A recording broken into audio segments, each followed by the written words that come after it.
Canadian Graham Drew, owner of Urban Piping Limited and leading authority on Poly B replacement, is with us today to talk about an issue that hundreds of thousands of homeowners across Canada are affected by, Poly B piping. How are you today, Graham? I'm good, Blaine. Thanks for having me. So, tell me exactly, what is Poly B? Poly B is our term for what is actually polybutylene. Homeowners will recognize it as a gray water pipe that was exclusively used in home construction between 1985 and 1997. It's estimated to have been installed in roughly 500,000 homes.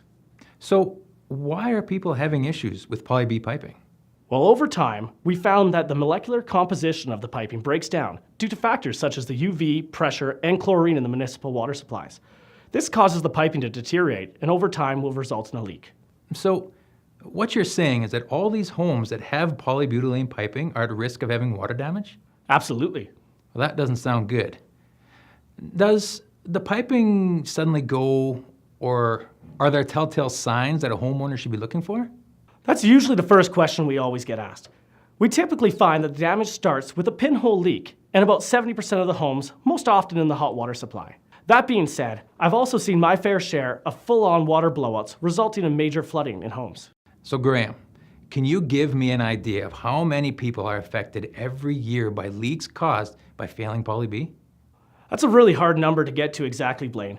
But what I can tell you is that our Calgary office remediates about 3 houses per week and our Edmonton office remediates about 2 a week. That sounds like a lot of work. With all the potential damage that this piping is causing, why are homeowners replacing the piping instead of just relying on home insurance paying for the damages? To be brief, there was a class action lawsuit that was settled in 2005 by the Supreme Court, after which point the product was inadmissible for any claims or warranties, so unfortunately homeowners are on their own to cover all and any damages that occur. Okay, Graham. Looks like we're out of time, but we'd really like to thank you for coming on to educate homeowners on polybutylene piping. Thank you, Blaine. And lastly, it's important for homeowners to check their homes for polybutylene piping. And if they have any questions, go to our website at urbanpiping.com.